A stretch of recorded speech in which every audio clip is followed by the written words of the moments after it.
Yo, we are here. We're in the lab again.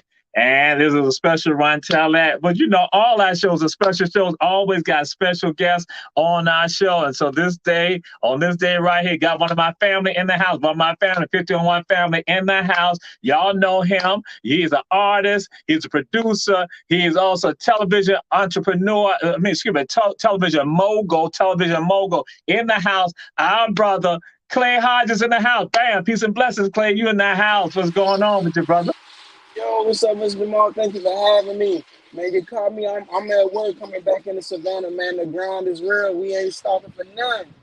All right. We want you to be safe. We want you to be safe with regards to all this. And so, Clay, run tell that, we tell folks, it's always conversation. Me and you have conversation anyway, so it's all right, free flowing. So again, for some of you out there right now, Clay Hodges, again, hip-hop artist, positive hip-hop artist, and also, again, television mogul. He has a show called Phat Vegan. We'll get into that also with regard to hip-hop and some other things. But before we get all that, Clay, I got to get some stuff out. Reverend Betty Jones, glad to have you on here with us. Glad to have you here. And we said to all the run tell that, we say, share.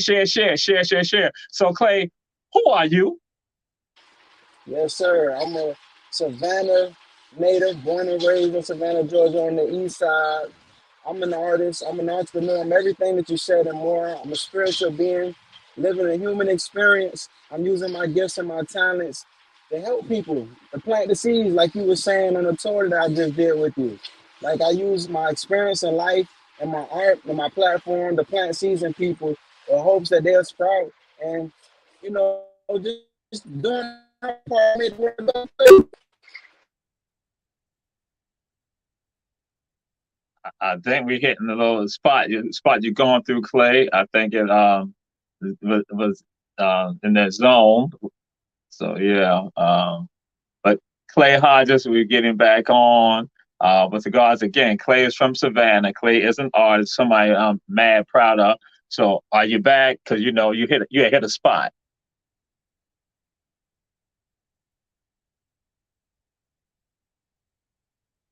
Clay, can you hear us, Clay? Yeah, since he's traveling back in Savannah, so that's what. So you all know how we hit them dead zones. So I guess he'll be coming back in. But just to give you some background, Clay, again, one of the hip hop artists that I have mad respect for because again he puts out what is positive, and so he is coming back in right now. But then also he has a television show that he has started that he is the producer of and directing. And so again, we have mad respect that we want to showcase. So Clay, you're back with us. Yes, I'm back. I was going through a rough patch. I'm rolling through Hinesville. Hey, but we understand. No problem. We got you. So go ahead. You finish letting people know who you are, because we're gonna move on to some other things about you and your being.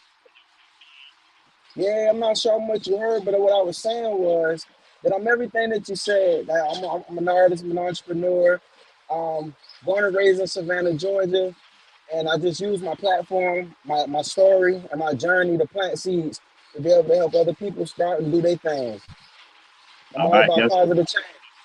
Yes, sir. So now I throw this question out to you.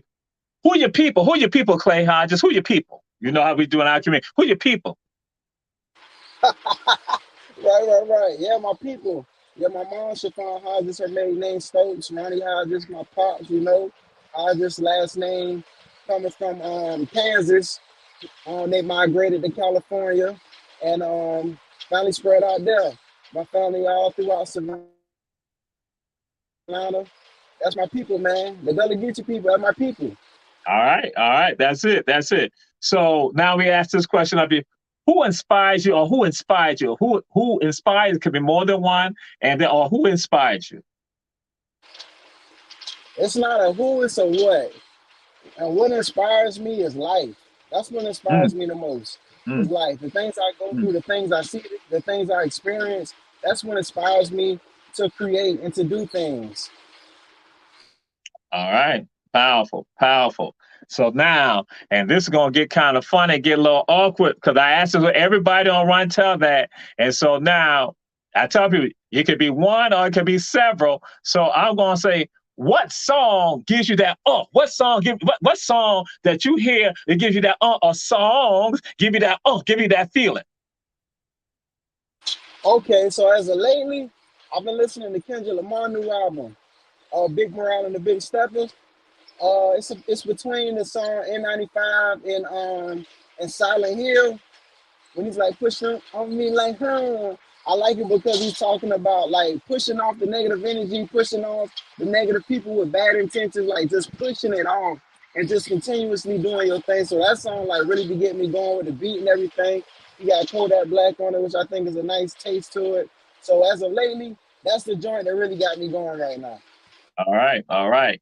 And see now what I was saying, because with Clay, because Clay is an artist, Clay might go through out some of his pieces too with regards to that. But because Clay has that humble spirit, that humble soul, that's what we like. But now, Clay, here's a question that I usually ask at the very end of the show that with you, I got to bring it up right now. It's a show, and I always tell people, please get the answer correct. Please get it correct, Clay. Clay, you my brother, you my family. Now I say, Clay, you my family. Clay, you is my family. So please get it right. The question is this: what is the best high school in the United States? Please get it right. What is the best high school in the United States, Clay? Clay, the whole world's waiting on you to get it right. Y'all can hear me okay? I just want to make sure y'all hear me loud and clear. When I We can say hear you. So C Johnson, so that's the best high school. Johnson High School, where I graduated from. I did my little stint at Jenkins, but I got love for Jenkins too, but I gotta give it to Johnson.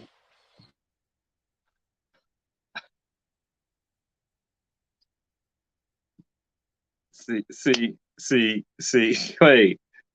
I had only want you to talk about Herschel B. Jenkins.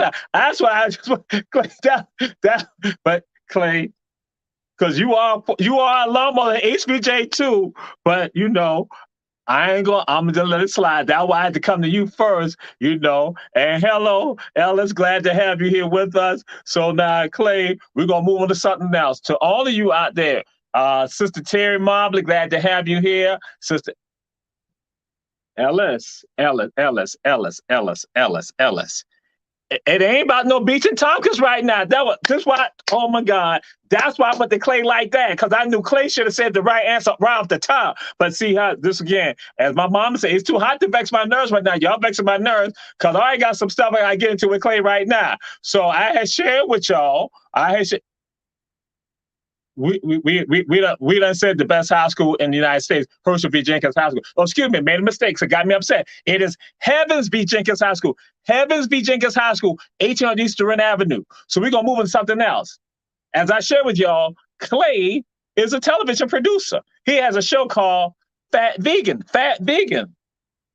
Clay had told me about Phat Vegan, and I was so excited about the show, and I just knew I was gonna be on the show. But Clay ain't put me on the show. Clay done been all around. He done been all around. Again, Savannah has been all around with the show Phat Vegan. I ain't been on the show. Y'all know Jamal like to eat. Jamal eat vegan food, vegetarian food, seafood, poultry. Y'all know Jamal eat that. So Clay, what is Phat Vegan, Clay? Get into it, Phat Vegan, Clay. Let everybody know about Phat Vegan. So first of all, I'm gonna have to get you on the Savannah show. When we come fill Savannah, you're gonna be one of the first people I call. I got you on that, man. I got you. But I can go Phat other Vegan, places too. all right, I got you. But we gonna But get you but on not there. Julius Hall. But not Julius Hall. Not Julius Hall. Not Julius Hall. Okay. All right, I'm gonna let you I go. got Phat Vegan.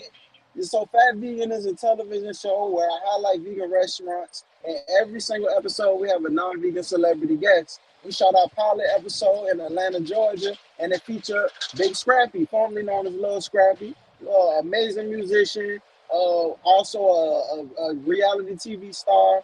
And right now, we in the process of getting the show picked up by a network or streaming service. So Phat Vegan is like my first real entrepreneurial product in entertainment. Like I be doing my music and I do everything else that I do, but this is like the first thing that I did with the intention on selling. So like I'm excited about it. And Prada just went and had just said that is it a food show? They're hungry now. I'm hungry also. But you heard what just Clay. Now I can make cameo appearances all the time. I tell all y'all this all the time. I can make cameo appearances every time. Ain't Jamal got no problem just making a cameo. I can just walk through, just like you say, because it's gonna be picked up by a series, about a channel, so I can be picked up. I'm just saying I can be picked up. I mean, I could just walk through. I could just grab an ice cream or something like that. I could just grab some Brussels sprouts. I can grab some. I can grab, some tofurkey, something like that. I'm just saying. Go ahead. Yeah, more about Phat Vegan. What's some of the plans for Phat Vegan? I got you. You want to be you said at the very least you could be in the background getting some food. That's right. I got you on that. That's right. I got you. That could be the stick. That could be the stick for the show. Go ahead. All right, yes, sir. I got you. But yeah, my plans whole United States, and then from there we're gonna do Phat Vegan International. But season one consisting of the South.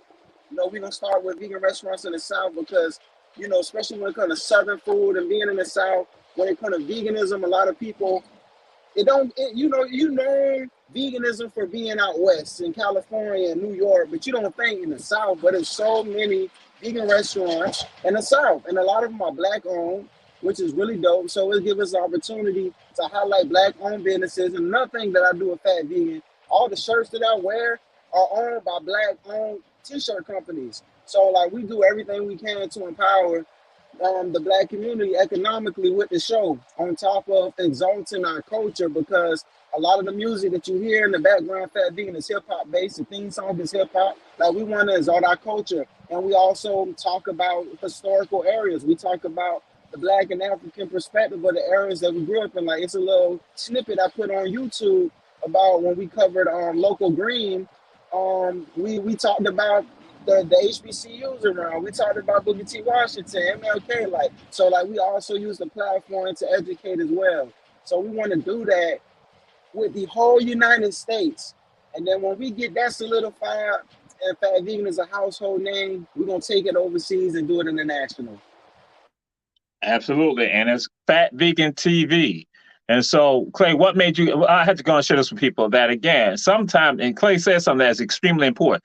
We tend to think that it's other people doing this right here, when it's some of us are doing, and we have been involved, and sometimes we have been the ones to the forefront. We were the beginning of it, but people go on and appropriate, because people talk about appropriation of things. Because again, we have to understand sometimes it is us, but some of us tend to think that it's something foreign to us. When I'm like, no, it's not. This is a part of your beginning. This is a part of your roots. We were the ones engaging in some of this and doing some of this. What you might see right now, that might have been what your grandmama and granddaddy went through, but guess what? Your great-grandparents did something totally different. And so it's just that we had a society that shape us into some other things. And so again, that's important to understand that he said, we are supporting that with regards to via Phat Vegan TV, supporting Black-owned businesses. We talk about the dollars rolling over in our communities. We talk about Black Wall Street. So here goes somebody manifesting it right now, straight up. And that is powerful. And we need to be about that. We need to be about supporting us. And that's one of the reasons why he's on here. So Clay, I will ask the question, why did you become vegan? What does being vegan means to you? Yeah, for me, it was more so about the animals.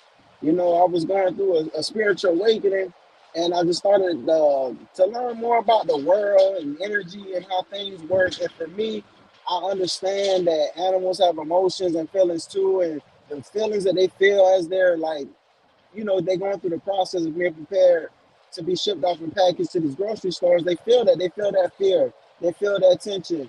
So I got to a space where I was even able to start to feel that from what I was eating.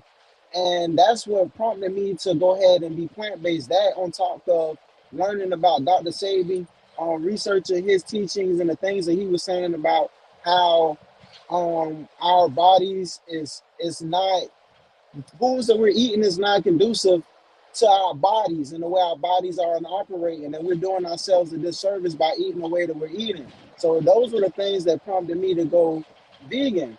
What prompted me to do the show was I'm like the only black vegan, or the only vegan period, that a lot of my friends, family, and peers know of. So they would always be interested in what I eat. So it was an opportunity for me to show people what I eat. I would show it on Instagram, and people would get such a kick out of my reaction to the food. I just had the idea, being an entrepreneur minded I am, I'm like, whoa, I can make a business out of this. I can make a television show out of this. And the name Phat Vegan came, Phat PHT. I felt it like that because it's going to be hip hop based. And, you know, fat was a term used in hip hop culture. Maybe not so much now, but I know some years back, fat was used as cool, it's popping, this is cool. So I wanted to play on the word, Phat Vegan. And I just wanted to make something that can be fun, like to show people that veganism is not only realistic, but it's fun. So that's what went behind the whole process of creating Phat Vegan. All right. And yes, indeed. And so let y'all know what's going on right now, because y'all seen us have some segments over there tied to, or seen some videos tied to Promised Land Farm, because we have written 2 roles over there, Promised Land Farm. And so right now we're growing, that is, you know, Day Clean Soul, Day Clean Journeys, Day Clean African Soul, Geechee Kunda, Jamal Toure, Run Tell That. We are growing over there some peanuts. Peanuts have not come in yet.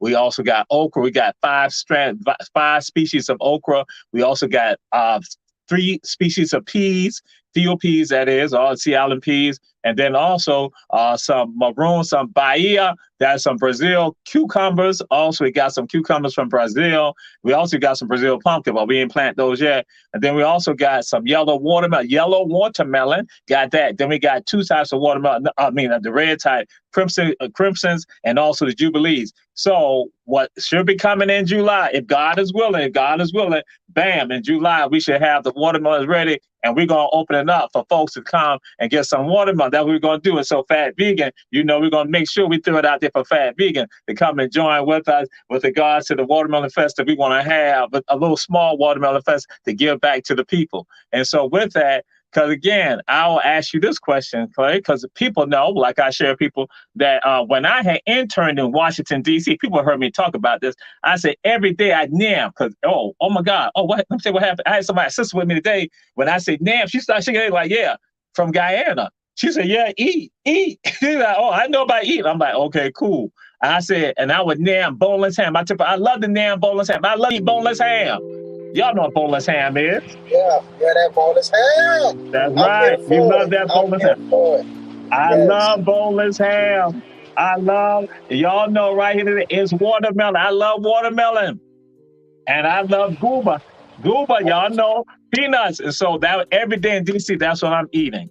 And so, but also, there are some restaurants in DC right now that are vegan restaurants, soul food restaurants. And you go to them, I'll say this, you go to them, you eat the food, you're like, yo, this is our cooking, but it's vegan. Yeah.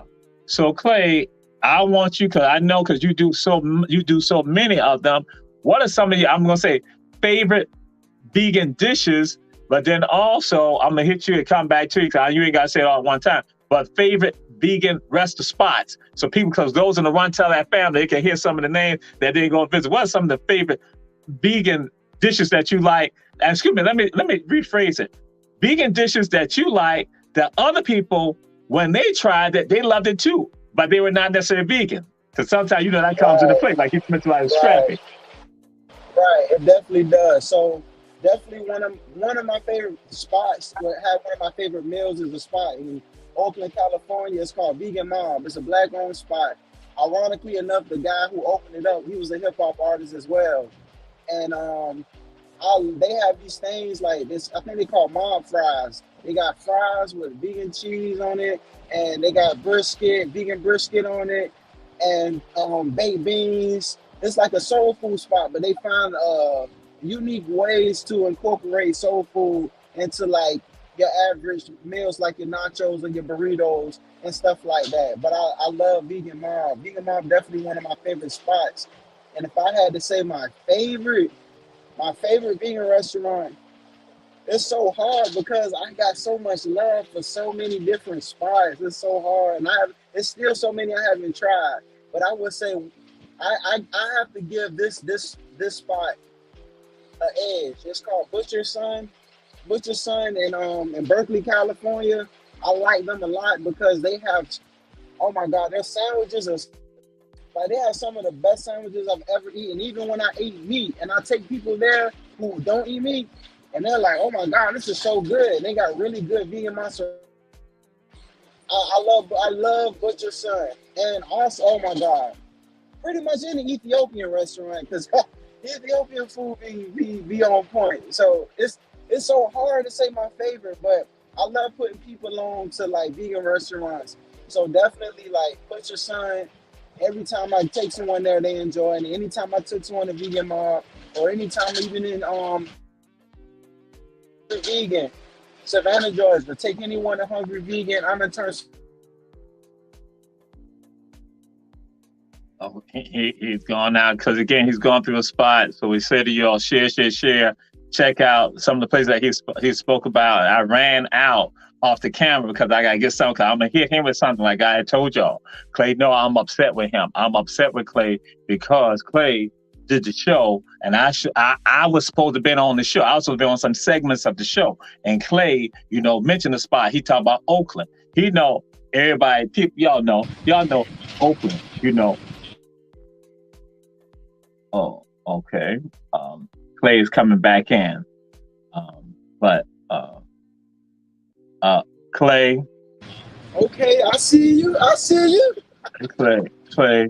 You know I love Oakland too, Clay. I could have been in Oakland. I could just walk on through. I could just walk. I love Oakland. I love Cali. I love Cali, Clay. I could have been there. So you name the place. And so you talk about Ethiopian fare. That Ethiopian food, a lot of it, many of it is vegan. People go eat Ethiopian, and people talk about how they like Ethiopian food. So they eat some of it, but then sometimes people try to shy away from it. And so we just saying like, yeah, it's like a shout out, just like some of the places. So we got people checking us out from all over. So someone might need to go check it out. What are some other vegan restaurants that you can think of you threw out to the folks, that get mad respect? And you were talking about Hungry Vegan in Savannah. Now I'm gonna tell y'all this, and so I might have a problem with this right here. Hungry Vegan, they in Savannah on Lathrop, on East Lathrop, they got cookies over there too. They got cookies. They got chocolate chip cookies. My mama, my daughter, they fight me for my cookies. So some of y'all saw a video, the treachery that goes on my mom and my daughter about when I get stuff, like them cookies, that what they be turning on me. Mira even said to me on Monday, like, you gonna go get some cookies? I'm like, they're not open today. Google it and find out for yourself. She's like, oh yeah, they closed today. So again, the cookies over there slamming.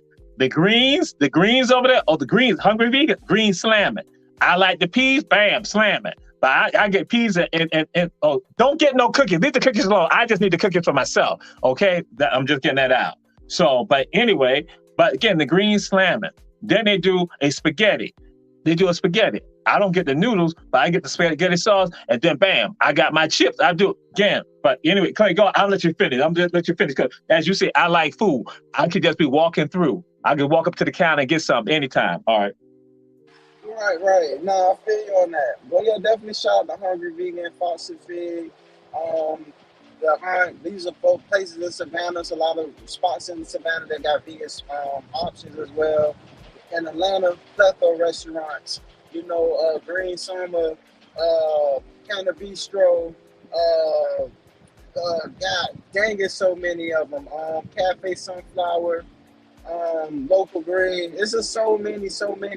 Oh Lord, I'm sorry, I can't. It's escaping me right now. But they have a vegan hibachi spot that's in like this food mall. I know their name, but I can't think of it right now. I know them. They show us so much love at Phat Vegan that I'm ashamed I can't think of their name right now. But shout out to them too. Like, it's so many dope spots, like everywhere, everywhere.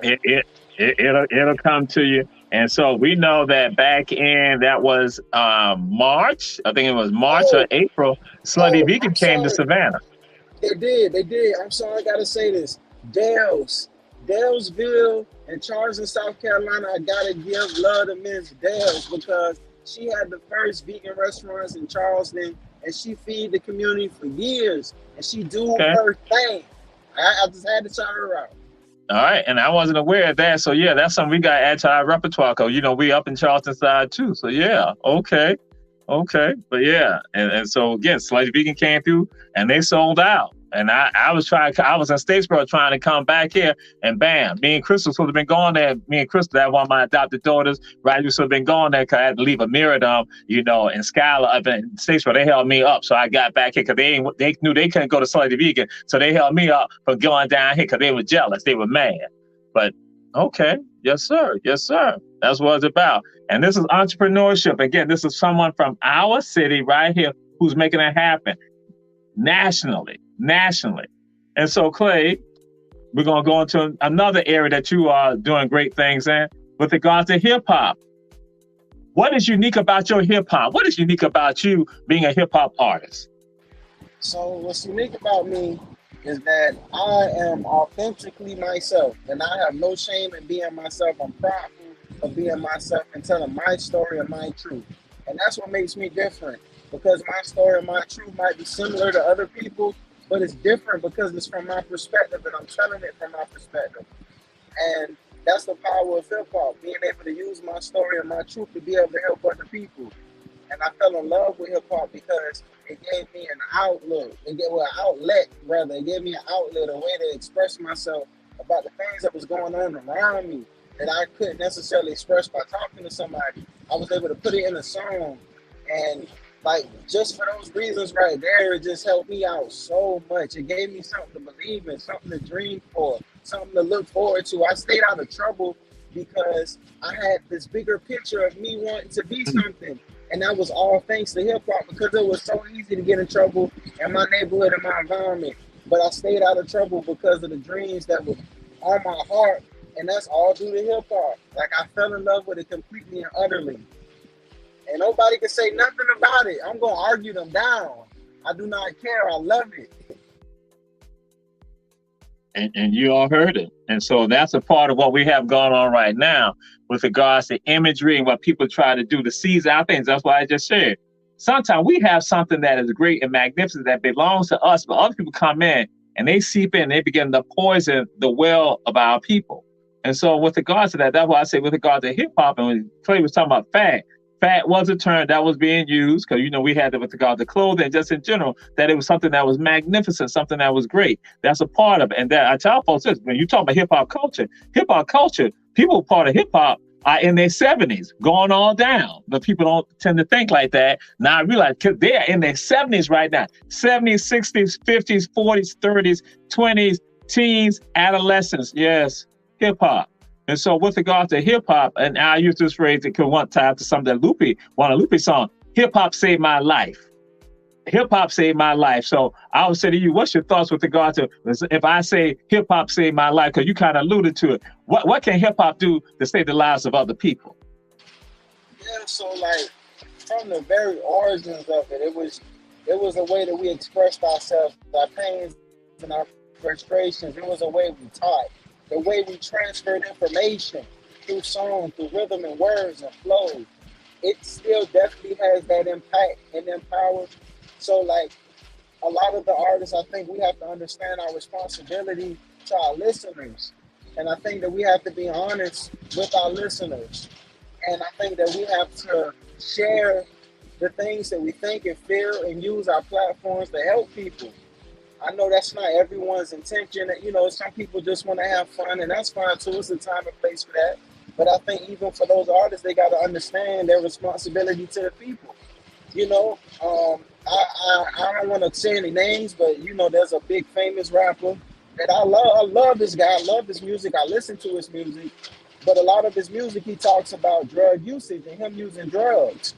And in an interview, he said that he don't do drugs not as nearly as much as he raps about. And I have a problem with that. Like I said, I love this guy. I would love to meet him, but I have a problem with that. I don't agree with that because it's like, if you got to tell your truth, you got to be authentic. And even if you were to be in that space where you were in the drug usage, talk about the harm that it does. Talk about you wanting to, recover. Talk about that, because it's people that are going through that for real. And I think that we have to understand our responsibility to the people. And when we telling these stories, even if we're glorifying something that isn't positive, to tell the whole truth about it. Because people living that like that for real. And they're influenced by the music for real. Like, I know, like, what it's like. A lot of my friends I grew up with didn't have a father. The father figures they had was the hip-hop artists, the rappers. So they took anything that they said in those songs as law. So it's like, I seen the impact growing up. So, like, for me, I always understood my responsibility. And for any hip-hop artists out there listening or anyone that I talk to or meet, I just always try to encourage them to understand their responsibility and to use it appropriately. And you all heard it, and that is powerful, and that's on point, because again, just throw something out there, is that 21 Savage, there's a video of 21 Savage, so he's talking about that this is entertainment. 21 Savage is saying that this is entertainment. And so, but as you shared, Clay, that some of us, we are listening to it, we don't understand that this is entertainment. We didn't go and take it, then we let it become our reality. So it becomes a self-fulfilling prophecy. So anything that is negative, you let that, you not embrace that, so that becomes a self-fulfilling prophecy, and let that take you out, or take out family members, or take out other people that should be important to your life, or just take out people in your community that can be important to the community. And so that's what, again, here it is. And I talk about that when oppressed people begin to take on the attitudes and demeanors of the oppressors, it ain't never healthy. It ain't never healthy. And when oppressed people buy into what the oppressors give you, they ain't never going to be about trying to help you. It's about maintaining your oppression. And that's something that you have that's good, that can empower you. They will come in at times and they will attempt to destroy it. Or they'll come and basically mislead you with regards to it, so you don't embrace it like you need to embrace it. And so that's why I tell people with regards to hip hop, and again, and people get mad about it, but that's what has happened. Here go an art form that is our art form, not being taken to the heights that it should go with regard to liberating us, because that's what happened. People saw how hip hop was actually able to liberate us. But then other people realized that it could liberate you all. And then they said, no, we must seep in the poison. So then that way, because what happened, they buy into it. Just like you buy into the negative stuff, guess what? Some of y'all were buying into the positive stuff. You were buying into what was positive. You were buying into what was uplifting. You were buying into what was strong, the thing that was beneficial for you. You were buying into that, and they saw that, and they witnessed that. They were like, and I'm talking about Lupe. Lupe, wait a minute. You got these people thinking that they're kings, that they're queens. They're trying to graduate from school. They're trying to sell. So other people look at that and like, no, that ain't what's supposed to happen for them. They are supposed to be a permanent underclass, that we'll let a few of them seep up and get some recognition, let them get some accolades. But guess what? It will be accolades that will not be beneficial to the entire group of people. And that'd be something that they must strive towards. And that's what happened. That again, we look at destruction in our community. It occurred because people intentionally took that. It wasn't just on Black people that happened. That it was we just naturally like that. No, we buy into some of this right here. We bought into it. We bought into the negative element, and we allowed them to force out the positive.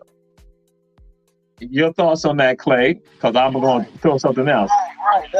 That's right. Yeah, I was going to say that. That's so true. Like, that's exactly what happened. They seen the impact that it was having. They hijacked it. That's what they do for a lot of things that we do better. But the irony and the karma in it all is that it backfires. Because why? Because their daughters and their sons are listening to it too now.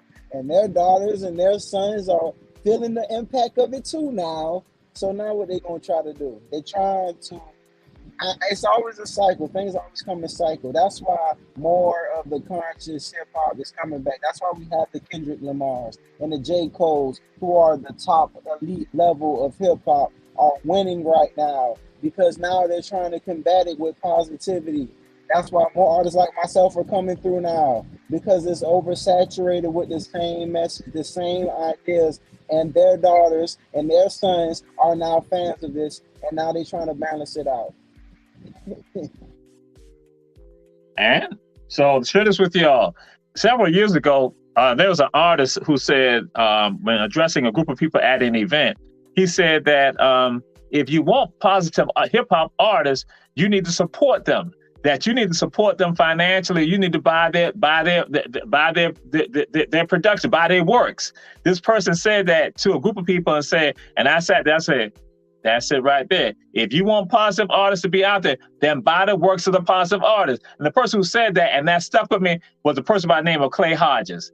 When Clay said that years ago, I was like, that's it right there. We talk about what we want to see with regards to hip hop, but then in turn, we don't go and support the positive artists that are out there. We don't go and buy their works. We need to be about buying their works. And so, Clay, I'm just saying, you know, because I'm taking you back in time. What was your perspective when you were saying that, when you threw that out there to, again, at the Kwanzaa event and some of the other events? Right. So it's still my perspective. It's like the people pay for what they want, you know? And that's just what it is. If you want more of it, you got to give more to those artists that are doing that, which I see a lot of happening right now, because I feel like a lot of people are tired. They want something different, you know, and people are understanding, especially on the business side, that there is room for all of these different lanes to coexist at the same time. So that's definitely the truth. If that's what you want, you got to pay for it. You got to put it out to support us, you know, go to our shows, buy our projects, you know, buy our products and our merch. You know, because that's what helps propel it. Because on the business end of it, they're going to see, oh, this is selling, let me push this forward. Oh, this is selling, let me push this forward. I mean, it's already a thing. Sex sells, drug sells, murder sells. It sells. Even in the movies, it sells because it's outside of the norm.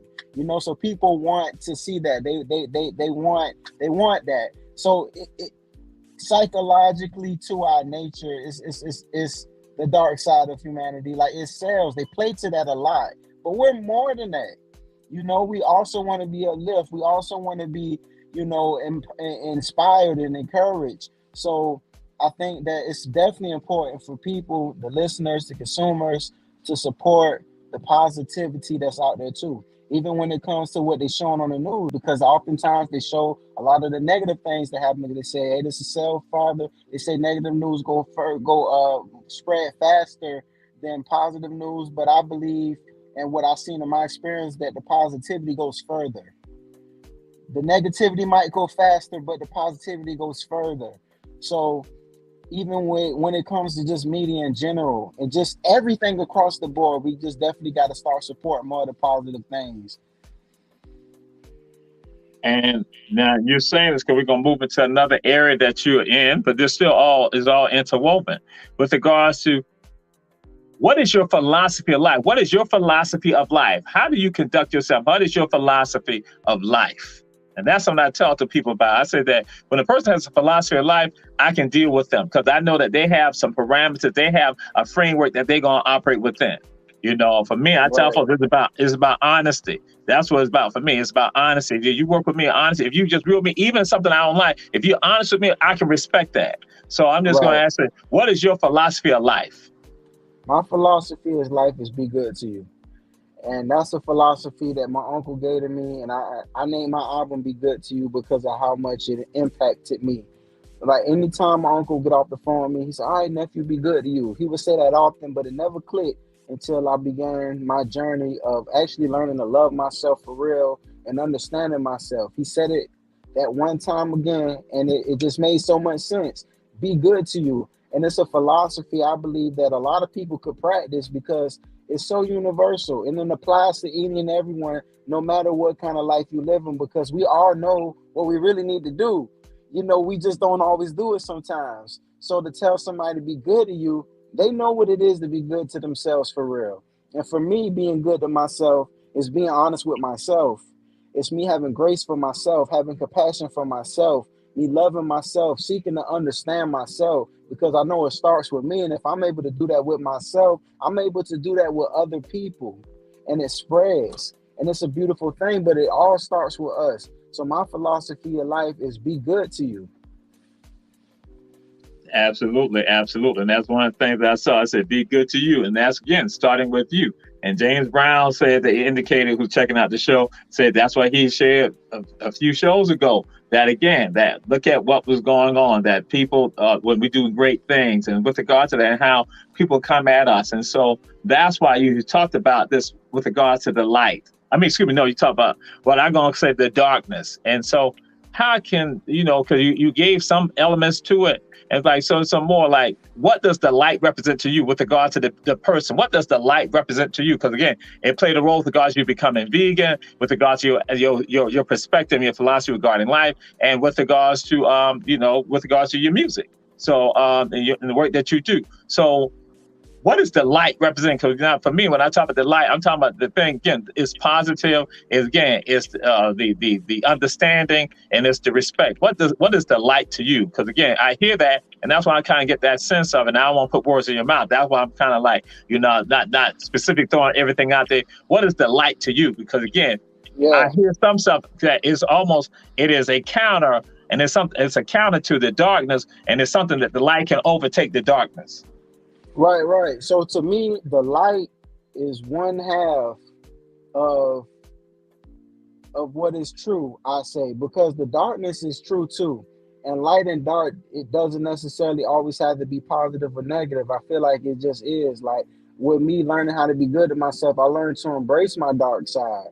And I've learned how to express my dark side in productive ways so that it's still positive, if that makes sense. So to me, the light is what's seen. The light is oftentimes classified as positivity because it's showing face. But the light is the best qualities. The light is the standard that you are striving towards, the goal. That is what the light is to me. The light is like my highest self, and that's what the light represents to me. That's right. The higher person, the higher being, because that's what we're supposed to strive for. Because again, that's what life is about. Life is about evolving. It's not about devolving. Because when you devolve, you become extinct. But when you evolve, you go to another level. You become even higher. You become even greater. You become, the people that generations will talk about, that they set the standard for us. And so that's why I'm like saying, you're setting standards for us right now, Brother Clay.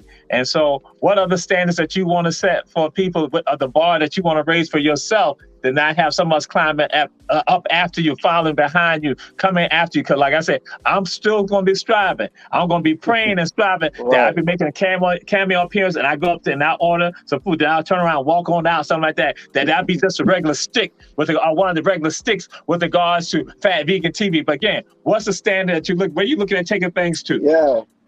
All right. So on a personal level, just healing, man. Just continuously healing, continue getting better as a person, continue making sure that I'm sharp and I'm prepared for all the opportunities that come towards me.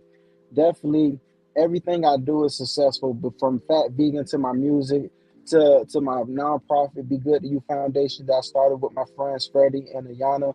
Everything I do is successful. Like my goal that I'm striving for is to continuously monetize that success, to be financially free. Right now I'm working for Amazon. I appreciate the heck out of this job, but this isn't my passion. This is my stepping stone. And I'm not going to be comfortable here. I'm going to continue to grind, continue to push forward until the things that I want happen, which is for me to continuously monetize my success and to just keep building on the success that I'm already having. And I think that if I'm an example for anybody to strive towards, I just would hope that people just learn from me to be their most authentic self, to embrace themselves fully, and to just progress, to do their best to progress and be the best person that they can be while still embracing their flaws at the same time, because that's your ground. It doesn't have to. Your lower self don't have to always be negative. It could be your ground, your foundation that you build on top of to your higher self. So if anything, I will hope to be an example for that. Yes, indeed. Yes, indeed. So now, my brother, we are going to move over to the dark side. Okay. We're going to move over to the dark side. And you might be frightened to go there, but I got to do it because, again, this is Run Tell That. And so on the dark side, there's something in Savannah, Georgia on River Street.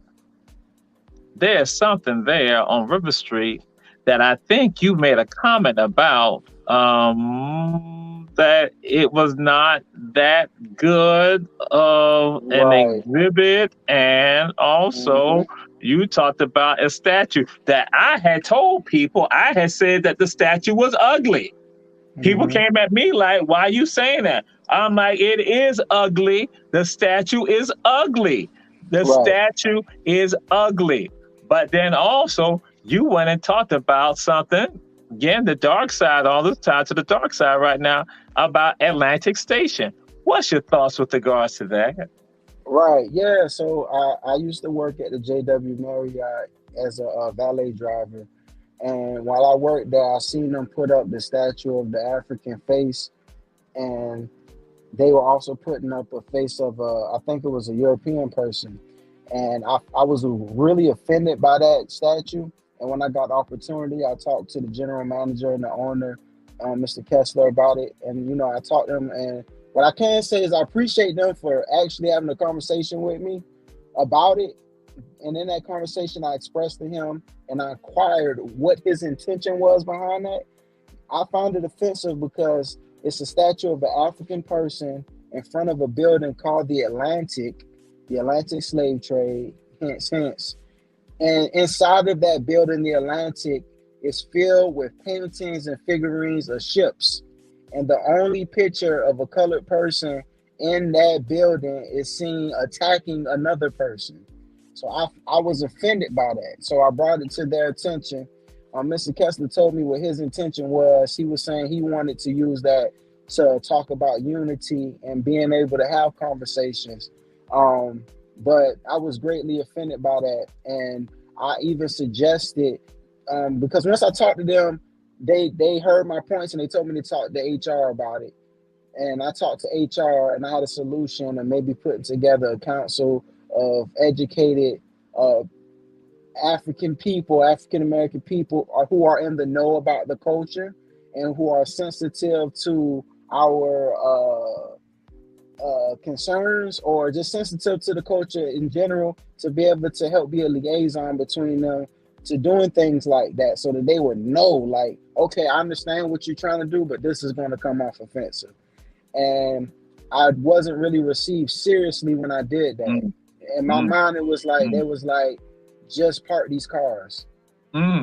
So for me, I didn't appreciate that, you know, and I didn't appreciate what that statue was. And I understand what, you know, Mr. Kessler's intention was for it, and I respect his intentions, but I feel like maybe he could have gone about it a different way. And it wasn't just me, because a lot of the guys that I work with and women that I work with, valeting, or even the people in the hotel, like I did a survey and I asked people what they felt about it.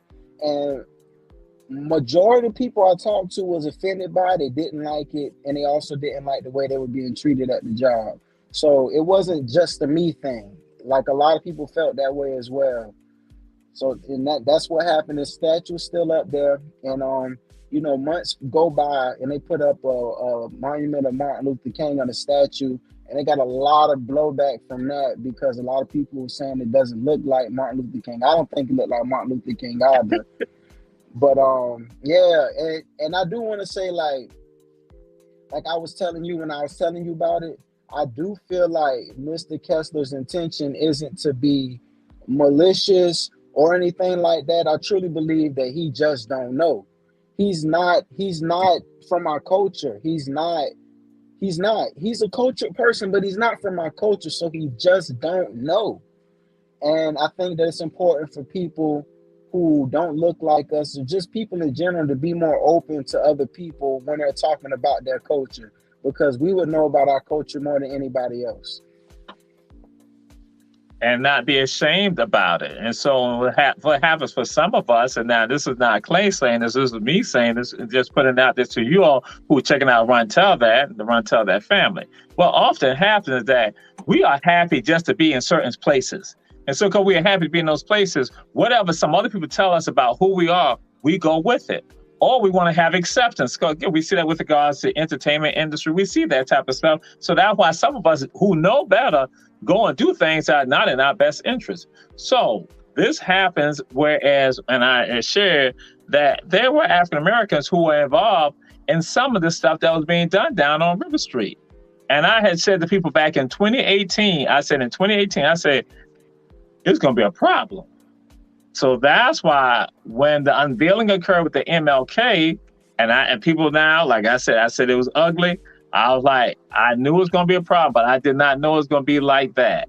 And so with Clay, what he's throwing out there, that sometimes that you have people who don't necessarily know, who don't have an understanding of our culture, they're the ones that dictating what happens. And we got to have conversations about that. We have to be willing to stand up and speak out about that. We have to be responsible enough and secure enough in ourselves to not speak up and stand up for that and tell people, not, wait a minute, hold up. No, that's not the best thing. So that when you're going to do this right here, you got to understand how some people are going to take that. And some of us tend to miss the boat with regard to that. And I'm not saying, no, it's time for us no longer to be afraid of those of other people. Because we need to stand up for ourselves. We need to love our culture enough and love our people enough that we stand up and speak out for it, because that's a part of loving God. And so that's why, Clay, I'm going to ask you this right here. You know, for those checking out the show, I'm going to say that, how do you see the God in you? How do you see the God in you, Clay? How do you see the God in you? I see the God in me for me, it's the creative energy that I have. It's the blessing that I have, this gift that I have. That's what I see the God in me. I feel like I'm closest to God when I'm exercising the gift I was blessed with. To be able to create, to be able to make music, to be able to make television shows or video content, or to put my imprint on business behind the scenes. Like, I feel like I'm most connected to God and I'm most like God when I'm doing those things. I feel like that's my superpower. So to answer your question, I feel like when I'm living my purpose, that's when I see the God in me and feel the God in me most. And in other people as well. I see the God in other people just off of default, but it really shines and comes through when we in our purpose and we really just in our thing, in our groove. Yes, sir. Yes, sir. That's right. See, all of us are superheroes, super sheroes. And so James Brown asked a question. You want you to answer this. Say, what is your approach to help change the mindset of older people who are afraid to speak? My mindset is just truly to tell my truth. And because I feel like when you're honest and authentic and real with each other, you can connect, you can relate to each other more. Because it's like, oh, I went through that too, or I'm going through that right now. And through these shared experiences, we're able to open up the doors to endless possibilities. And we see it all the time when trauma happens. Like, let's say when Hurricane Matthew came to Savannah, I've seen a lot of people come together and have conversations who wouldn't normally talk. When there's something that's shared, that's there, like, it connects people.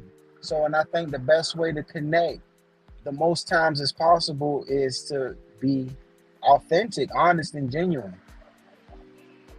All right, so that's the thing. That's your suggestion. Say to that older person who's afraid to speak, just understand, just be honest and just be real. So that I'm paraphrasing it. So if you want to clarify anymore, but yeah, Rebecca Rose, glad to have you. But yeah, so that's again, so changing the mindset of those older people with regards to who are afraid to speak. Yeah, just being honest and real, because we might speak differently because we're from different times, right? The older folks from the younger folks. But the common theme is the experiences, you know? It's for the elders, they have information and knowledge that we need and vice versa. It's, you know, times are different, but the circumstances in which that we're living is pretty much the same. So like I say, to get through all the fluff, just be honest, be genuine, be real. That's what I think, and patient as well. Yes, thank you, Reverend Betty Jones. It's an awesome show. And so, Clay, you know, I'm gonna let you know this. Run Tell That is the little brother show of all the Our Black Media shows. We're the little brother show. Because they'll cut us off 57 minutes, 58 minutes. They'll cut us off. So my brother, We're down to 55 and a half minutes right now. I'm going to let you close us out. And with regards to you sharing information that you think that people need to have, because like with regards to, again, you're going to have all the time, let people know how to check out Phat Vegan TV and any other words that people need to get. So yes, sir. Yes, sir. So what I want to tell everybody is to be good to you. Simple and plain. You know what it is to be good to you. It's just time to take action and do it. All right. And so how can people check out Phat Vegan TV and check out and get your products? Yeah, Phat Vegan TV on all the social media handles, YouTube, all of that. And Clay Doe 912, CLAYDOE 912 across the board. Easy. Everything the same. And I have another question. When will the new series for Phat Vegan come into play? When can we be checking it out? What's the projection? Since Shawnee has said, well, the season's about to come up, Jamal, you could be in it then. I'm holding Shawnee to that. Okay. No, I got you. So right now we are working on getting it picked up. I have a backup plan of getting funded myself and just continuously doing it. But I would say sometime next year we should be getting a full season. All right, cool. Again, Phat Vegan in the house. Phat Vegan. Clay Hodges, our brother, our beloved brother, proud of him. Bam, he's family in the house. 1501 in the house. Again, sure. and just to let y'all know, I'll be making cameos next year. I'll be walking through. I just need to know the schedule, where I need to fly into, bam, or drive up to, bam. I'll be walking right. I sit there at Ethiopian restaurant, and I'll be yamming straight on up. That's right, Tiffany. Tiffany Jefferson is the producer right here. Let y'all know, Tiffany Jefferson, when I found 1501 in the house, she's producing the show right here. So again, I'm going to walk on through there. And so, yeah, Phat Vegan TV. In the house, Clay Hodges in the house, the family in the house. So to all y'all want to tell that, we say, be good to you. Be good to you. Per Clay Hodges, our family. Again, we see y'all next week. Again, we say share. Check out all the shows on Our Black Media. Again, YouTube and Facebook. All Things Relevant Media on Facebook. And check out Clay Hodges. Again, Clay, bam, in the house. Phat Vegan in the house. Jamal doing cameos on the show. Peace and blessings. Glad to have you.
like that.